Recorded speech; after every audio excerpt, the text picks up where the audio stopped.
Hello மக்களே, welcome back to our channel. இன்னைக்கு நம்ம Harry Potter and the philosopher stone புக்கில் சாப்டர் 10 ஹாலோவீன் பார்ட் 2 பார்க்கலாம். Let's get started.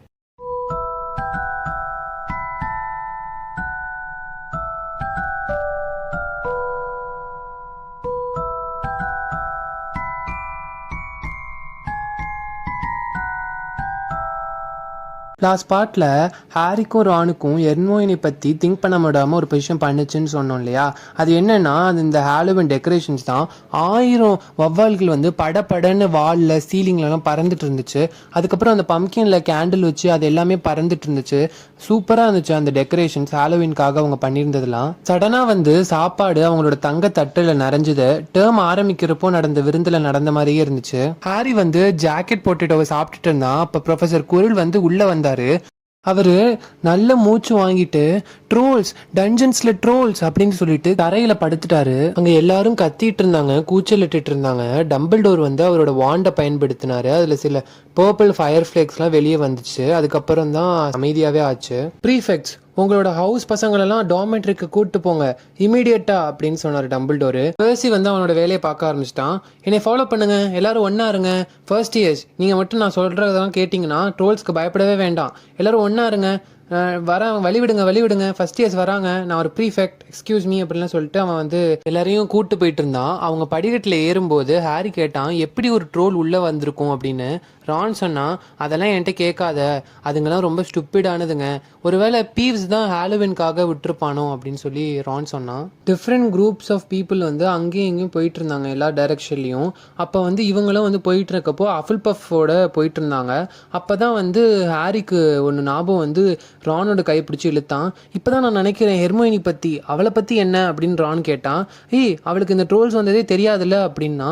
ரான் வந்து ஒரு மாதிரி உதட்ட கடிச்சிட்டு இருந்தான். சரி ஓகே, நானும் வரேன், ஆனால் பெர்சிக்கு தெரியக்கூடாது அப்படின்னு சொல்லிட்டு அவங்க அந்த ஹஃபில் பஃபோட மிக்ஸ் ஆகி அப்படியே அவங்க போயிட்டாங்க.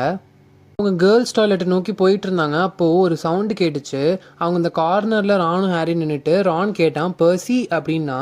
ஆனால் அது பெர்சி இல்லை, அது வந்து ஸ்னேப்பு. அவர் அந்த காரிடோரை கிராஸ் பண்ணிட்டு இவங்க பார்வையிலேருந்து மறைஞ்சிட்டாரு. ஸ்னேப்பா, அவர் என்ன பண்ணுறாரு இங்கே? அவர் இந்நேரத்துக்கு டஞ்சன்ஸில் மற்ற டீச்சர்ஸ் கூட தானே இருந்திருக்கணும் அப்படின்னு அவர் சொன்னான் ஹாரி. அதுக்கப்புறமா ஸ்னேப்போட சத்தம் போனதுக்கப்புறமா அவங்க அப்படியே பொறுமையாக போனாங்க. இவர் வந்து 3rd ஃப்ளோருக்கு தான் போகிறாருன்னு நினைக்கிறேன் அப்படின்னு ஹாரி சொன்னான். உனக்கு ஏதாவது ஸ்மெல் அடிக்குதா அப்படின்னு ரான் கேட்டான். ஒரு மாதிரி ஹாரிக்கு வந்து ஒரு ரொம்ப மோசமான நாத்தம், பழைய சாக்ஸோட நாத்தம், அப்புறம் பப்ளிக் டாய்லெட் ரொம்ப நாள் க்ளீன் பண்ணாமல் இருந்தால் எப்படி இருக்கும் அந்த மாதிரி ஒரு நாத்தம் அடிச்சுது. அவங்களுக்கு அப்புறம் ஒரு சவுண்டு கேட்டுச்சு. ரொம்ப பெரிய, ரொம்ப ஒரு ஜெய்ஜான்டிக்கான கால் வந்து நடந்து போனால் எப்படி ஒரு சவுண்டு கேட்குமோ அந்த அளவுக்கு ஒரு சவுண்டு கேட்டுச்சு. அந்த பேசேஜோட கடைசியில் லெஃப்ட் சைடு வந்து ஏதோ ஒன்று ஷேடோ மாதிரி தெரிஞ்சுது. ரான் வந்து அது இந்த சைடு காமிச்சான். அங்கே பார்த்தா அந்த மூன் லைட்டில் லைட்டாக தெரிஞ்சுது. அவ்வளோ பெரிய மான்ஸ்டர் மாதிரி ஒரு ட்ரோல் வந்துச்சு. அது பார்க்கவே ரொம்ப ஹாரிபிளாக இருந்துச்சு. 12 அடி உயரம். அதோட ஸ்கின் வந்து ரொம்ப டல்லாக இருந்துச்சு. ஒரு மாதிரி கிரானைட் கிரே கலரில் இருந்துச்சு. அதோட பாடியே ஒரு மாதிரி இருந்துச்சு. அதுலேருந்து வந்த நாட்டம் ரொம்ப கேவலமாக இருந்துச்சு. அது அவங்களால தாங்கவே முடியல. அதோட கையில் நல்லா மரத்தாலான ஒரு கட்டை மாதிரி வச்சுருந்துச்சு. அது அப்படியே அதை வந்து இழுத்துட்டு வந்துட்டு இருந்துச்சு. ஏன்னா அதோட கை வந்து ரொம்ப நீளமாக இருந்துச்சு, கால் ஆனால் ஷார்ட்டாக தான் இருந்துச்சு. அதுக்கப்புறம் அந்த ட்ரோலு ஒரு ரூம்குள்ளே போக பார்த்துச்சு. அதுக்கப்புறமா ஹாரி சொன்னா, அங்கே பாரு, அந்த லாக்கில் கீஸ் இருக்குது, நம்ம அதை உள்ளே வச்சே லாக் பண்ணிடலாம் அப்படின்னு சொன்னால். நல்ல ஐடியா ஹாரின்னு ரான் சொன்னான். அதுக்கப்புறம் 2 பேரும் அந்த ட்ரோல் மட்டும் வெளியே வரக்கூடாதுன்னு வேண்டிக்கிட்டே ஹாரி வந்து முன்னாடி போய் அந்த கீயை எடுத்து டோரை க்ளோஸ் பண்ணி லாக் பண்ணிட்டான். எஸ் அப்படின்னு சொல்லிட்டு அவங்க ஓடி போயிட்டு இருந்தாங்க. அவங்க அந்த கார்னரை அடையும் போது ஒரு விஷயம் அவங்களோட இதயத்தை நிறுத்திடுச்சு. என்னன்னா, ஒரு ரொம்ப ஹையான ஒரு கத்துற சவுண்ட் வந்து கேட்டுச்சு அந்த சேம்பர்லேருந்து. எந்த சேம்பரில் அவங்க அந்த ட்ரோலை லாக் பண்ணிட்டு வந்தாங்களோ அப்போதான் ரான் சொன்னா, ஓ நோ. அவன் அப்படி சொன்னோன்னே அவன் அப்படி பிளட்டி பேரன் மாதிரி அப்படியே வெளுத்து போயிருந்தான். இது வந்து கேர்ள்ஸ் டாய்லெட் அப்படின்னு ஹாரி கத்துனா. 2 பேருமே சேர்ந்து ஹெர்மியோனி அப்படின்னு கத்துனாங்க. ஆக்சுவலி அவங்களால அதை தான் பண்ண முடிஞ்சிருக்கும். ஏன்னா அவங்கள்ட்ட வேறு சாய்ஸே இல்லை. அதனால தான் அவங்க அந்த ட்ரோலை வந்து உள்ளுக்குள்ளே கதவை சாத்தி லாக் பண்ணாங்க. ஆனால் அவங்களுக்கு இப்போ வந்து அது ஹெர்மியோனி அந்த ரூலும் இருக்கிறது தெரிஞ்சோடனே 2 பேர் வேகமாக போனாங்க. ஹாரி வந்து அந்த கீயை வந்து ஓப்பன் பண்ணி அந்த டோரை திறந்துட்டு உள்ளே போனாங்க 2 பேருமே. ஹெர்மியோனி வந்து அந்த வாலில் வந்து மயக்கம் போடுற மாதிரியே சாஞ்சு கிடந்தா. அந்த ட்ரோல் வந்து அவளை நோக்கி போயிட்டு இருந்துச்சு. ஹாரி வந்து சொன்னால், ரான் அந்த ட்ரோலை கன்ஃபியூஸ் பண்ண அப்படின்னு. ஹாரி வந்து எவ்வளோக்கு எவ்வளோ முடியுமோ அவ்வளோ ஃபாஸ்ட்டாக அந்த வாலில் வந்து தட்டிக்கிட்டு இருந்தான். அந்த சவுண்டில் வந்து அந்த ட்ரோல் வந்து திரும்பி பார்த்துச்சு. ஹாரி வந்து அதை தட்டிக்கிட்டே இருந்தான். அதனால் அந்த ட்ரோல் என்ன பண்ணுச்சுன்னா ஹாரியை நோக்கி வந்துச்சு. ஹாரியை நோக்கி அந்த அந்த குச்சி மரம் மாதிரி ஒன்று வச்சுருந்துச்சுல, பெருசா மரக்கட்டை மாதிரி, அதை வந்து ஹாரியை நோக்கி யூஸ் பண்ண வரும்போது ரான் வந்து ஏய் ஏய் பட்டாணி மூளையே அப்படின்னு சொல்லிட்டு இன்னொரு மூலையில இருந்து அவன் வந்து ஒரு ஏதோ ஒன்று பைப்பு மாதிரி எடுத்து போட்டான். ஆனால் அந்த பைப்பு மாதிரி எடுத்து போட்டதை அது வந்து கவனிக்கவே இல்லை, அது ஷோல்டரில் விழுந்ததை. ஆனால் இவன் வந்து சவுண்டு போட்டு கூப்பிட்டது மட்டும் அதுக்கு கேட்டுச்சு. அதனால் பின்னாடி திரும்பி ரானை நோக்கி வந்துட்டு இருந்துச்சு. அப்போது ஹாரிக்கு கொஞ்சம் டைம் கிடச்சிது ஹெர்மோயினியை கூப்பிட. ஸோ அவன் வந்து வேகமாக ஓடி ஹெர்மோயினி இங்கே வா அப்படின்னு சொன்னான். ஆனால் ஹெர்மோயினி வந்து நகரவே இல்லை. அவள் வந்து இப்படியே படுத்திருந்தான் அந்த வாலில். இந்த ட்ரோல் வந்து ரானை நோக்கி போகிறத பார்த்துட்டு ஹாரி வந்து உடனே ஒரு விஷயத்த பண்ணான். என்னன்னா வேகமாக ஓடி போய் அதோட ஆர்ம்ஸில் ஏறிக்கிட்டு அந்த ட்ரோலோட நெக்குக்கு பின்னாடி ஏறிக்கிட்டான்.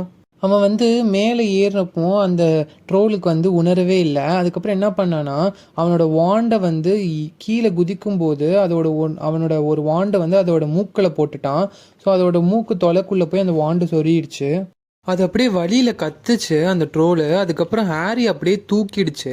அதோட இன்னொரு கையில் அந்த பெரிய மரக்கட்டி வச்சு ஹாரி அடிக்க போச்சு. ஹெர்மோயினி வந்து அந்த ஃப்ளோரில் அப்படியே படுத்து கிடந்தான் மயக்கமாக ஒரு மாதிரி. ரான் வந்து உடனே அவனோட வாண்டை எடுத்து அவன் வந்து என்ன சொல்கிறதுனே தெரில. அவனுக்கு ஃபஸ்ட்டு மைண்டில் வந்த அந்த ஸ்பெல்லு விங்கோடியம் லிவியோசா. அதை சொன்னால் அந்த மரக்கட்டை வந்து அப்படியே மேலே பறந்துச்சு. அப்படியே மேலே மேலே போய் அந்த ட்ரோலோட தலையிலே விழுந்துருச்சு. அது அப்படியே கீழே விழுந்து மயக்கம் போட்டுருச்சு. அதுக்கப்புறம் அந்த ஹோல் ரூமே வந்து ஒரு மாதிரி அமைதியாக இருந்துச்சு. ஹாரியும் வந்து தலைக்கு வந்து நின்னான். அவனு என்ன பண்ணான்னு அவனாலே நம்ப முடியாமல் அப்படியே பார்த்துக்கிட்டே இருந்தான். ஹெர்மோயினி தான் ஃபஸ்ட்டு பேசினா. அது செத்துருச்சா அப்படின்னு கேட்டா. ஹாரி வந்து இல்லை நான் அப்படி நினைக்கல, அது ஜஸ்ட்டு மயக்கத்தில் தான் கிடக்குது அப்படின்னு சொன்னான். அதுக்கப்புறம் ஹாரி குனிஞ்சு அவனோட வாண்டை எடுத்தான் அந்த ட்ரோலோட மூக்கில் இருந்து. அது ஒரு மாதிரி கிரே கலரில் க்ளூ மாதிரி இருந்துச்சு அந்த ட்ரோலோட அந்த இது. அதுக்கப்புறம் அந்த ட்ரோலோட ட்ரௌசர்ஸ்லேயே அவன் அதை தொடச்சிட்டான்.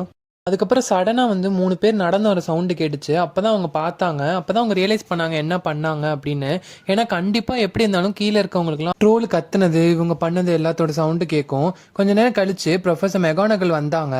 அங்கே வந்து ஸ்னேப்பும் வந்தார், குரிலும் வந்தார். குரில் வந்து அந்த ட்ரோலை பார்த்துட்டு அப்படியே அந்த டாய்லெட்லேயே கீழே உட்காந்துட்டாரு நெஞ்சை பிடிச்சிட்டு. ஸ்னேப் வந்து அந்த ட்ரோலை கொஞ்சம் வளைஞ்சு பார்த்தாரு.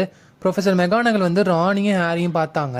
ஹாரி வந்து மெகானகலை இவ்வளோ கோவம் பார்த்ததே இல்லை. ஏன்னா அவங்களோட லிப்ஸ் எல்லாமே ஒயிட் கலரில் இருந்துச்சு.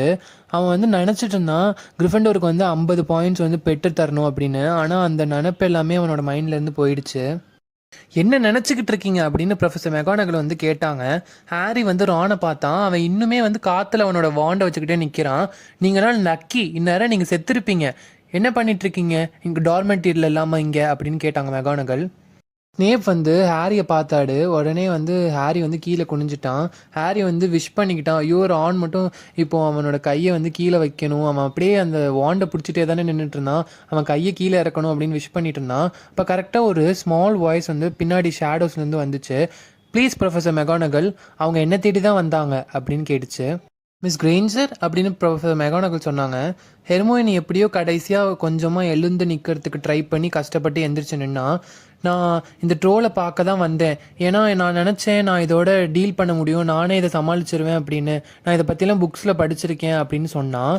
ரான் வந்து அவனோட வாண்டை அப்படியே பிடிச்சிட்டே நின்றுட்டு இருந்தான் இல்லையா, அவனே வந்து டக்குன்னு கீழே வச்சுட்டான். அவனோட கையை கீழே இறக்கிட்டான். ஹெர்மோயினி வந்து இந்த மாதிரி டீச்சர்கிட்ட போய் சொல்கிறத கேட்டு ஷாக் ஆகி அவங்க மட்டும் இந்நேரம் வராமல் இருந்திருந்தாங்கன்னா நான் இந்நேரம் செத்துருப்பேன். ஹாரி வந்து அவனோட வாண்டை அதுக்கு மூக்குகளை குத்திட்டான்.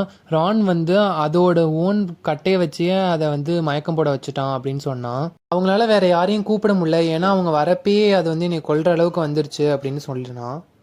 வெல் அப்படியா அப்படின்னு ப்ரொஃபஸர் மெகானகல் சொன்னாங்க அந்த 3 பேரையும் பார்த்து. மிஸ் கிரேஞ்சர், நீ ஒரு முட்டாள் பொண்ணு. உன்னால் எப்படி ஒரு மலை மாதிரி இருக்கிற ட்ரோலை வந்து தனியாக சமாளிக்க முடியும் நீ நினச்ச அப்படின்னு மெகானகல் கேட்டாங்க. ஹெர்மோனி அப்படியே தலையை தொங்க போட்டா. ஹாரி வந்து பேச முடியாத மாதிரி நின்னா. ஏன்னா ஹெர்மோனி மட்டும்தான் இந்த மாதிரி ரூல்ஸை வந்து பிரேக் பண்ணாத ஒரே பொண்ணு. அவளுமே இப்போ வந்து இவங்களை விடுவிக்கிறதுக்காக அவள் பண்ணதான் வந்து சொல்கிறா. இது வந்து ஹாரிக்கு ஸ்னேப் ஸ்வீட் கொடுக்குற மாதிரி இருக்குது. மிஸ் கிரேஞ்சர், நான் வந்து கிரிஃபண்டோர்லேருந்து 5 பாயிண்ட்ஸ் எடுக்கிறேன் அப்படின்னு மெகானகல் சொன்னாங்க. நான் உன் மேலே ரொம்ப நம்பிக்கை வச்சுருந்தேன், பட் எனக்கு இப்போ டிசப்பாயின்மெண்ட் தான். நீ வந்து எதுவும் காயப்படலைன்னா கிரிஃபண்டோர் டவருக்கு போ. ஸ்டூடெண்ட்ஸ்லாம் ஏற்கனவே சாப்பிட்டு முடிச்சிட்டாங்க அவங்க ஹவுசஸ்லேயே அப்படின்னு சொன்னாங்க. ஹெர்மோனி வந்து போயிட்டா. ப்ரொஃபஸர் மெகானகல் வந்து திரும்பி ஹாரியும் ராணியும் பார்த்தாங்க. வெல், நீங்கள் இன்னும் லக்கியாக தான் இருக்கீங்க. ஏன்னா ஃபஸ்ட் இயர்ஸ்லாம் இது வரைக்கும் இந்த மாதிரி ஒரு மவுண்டெயின் ட்ரோலெல்லாம் வந்து தோக்கடிச்சதே இல்லை. அதனால உங்கள் ஒவ்வொருத்தருக்கும் கிரிஃபண்டோருக்கு 5 பாயிண்ட் கொடுக்குறேன் அப்படின்னு மெகானகல் சொன்னாங்க. டம்பிள்டோர்ட்டையும் நான் இதை சொல்லிடுறேன், இப்போ நீங்கள் போகலாம் அப்படின்னு சொன்னாங்க. அதுக்கப்புறம் அவங்க வேக வேகமாக அந்த சேம்பர்லேருந்து வெளியே போய் 2 ஃப்ளோர் ஏறினதுக்கு அப்புறமா தான் பேச ஆரம்பித்தாங்க. அது வரைக்கும் பேசவே இல்லை. ஏன்னா அந்த ட்ரோலோட ஸ்மெல்லு அவங்களுக்கு ஒரு மாதிரி இருந்துச்சு. அதுக்கப்புறம் தான் அவங்களுக்கு கொஞ்சம் ஒரு ரிலாக்ஸ்டாக இருந்துச்சு. ஆனால் நம்மளுக்கு 10 பாயிண்ட்டுக்கு மேலேயே கொடுத்துருக்கலாம் அப்படின்னு ரான் சொன்னால், அதுக்கு ஹாரி சொன்னால் 5 பாயிண்ட்டு, ஏன்னா ஹெர்மோனிலேருந்து 5 பாயிண்ட் எடுத்தாங்களே அப்படின்னு சொன்னான். பரவாயில்ல, அவன் நம்மளை பிரச்சனையிலேருந்து காப்பாற்றிருக்கா, ஞாபகம் வச்சுக்கோ, நம்மளும் தான் அவளை காப்பாற்றணும் அப்படின்னு ரான் சொன்னான். ஆனால் நம்ம மட்டும் இந்நேரம் அந்த சேம்பரை லாக் பண்ணாமல் இருந்திருந்தோம்னா நம்ம அவளை காப்பாற்றிருக்கிறதுக்கான அவசியமே இருந்திருக்காது அப்படின்னு ஹாரி சொன்னான். அதுக்கப்புறம் அந்த ஃப்ளாட் லேடி அந்த போர்ட்ரேட் கிட்ட வந்துட்டு பிக்ஸ் நாட் அப்படின்னு சொல்லிட்டு உள்ளே போனாங்க. அந்த காமன் ரூமே ஒரே சத்தமாக இருந்துச்சு. எல்லாருமே சாப்பிட்டுட்டு இருந்தாங்க அவங்க ஃபுட்டெல்லாம். ஏன்னா அங்கே கீழே ட்ரோல் வந்ததுனால எல்லாரையும் அவங்களோட டவருக்கு போய் சாப்பிட சொல்லிட்டாங்களா, ஹவுசஸ்க்கு போய். ஆனால் சாப்பிட்டுட்டு இருந்தாங்க. ஹெர்மோயினி வந்து அங்கே டோர்லேயே நின்றுட்டு இருந்தா அவள் சாப்பிடாம அவங்க வரத்துக்காக. அதுக்கப்புறம் ஒரு மாதிரி சங்கடமாக இருந்துச்சு எல்லாருக்கும். அப்புறம் எல்லாருமே பேசாமல் அந்த 3 பேரும் அப்படியே தேங்க்ஸ் மட்டும் சொல்லிட்டு வேக வேகமாக சாப்பிட போனாங்க. அதுக்கப்புறம் 3 பேருமே ஃப்ரெண்ட்ஸ் ஆயிட்டாங்க. இதுக்கப்புறம் என்ன நடச்சுன்றதை நம்ம நெக்ஸ்ட் சாப்டரில் பார்க்கலாம். Until then, stay tuned.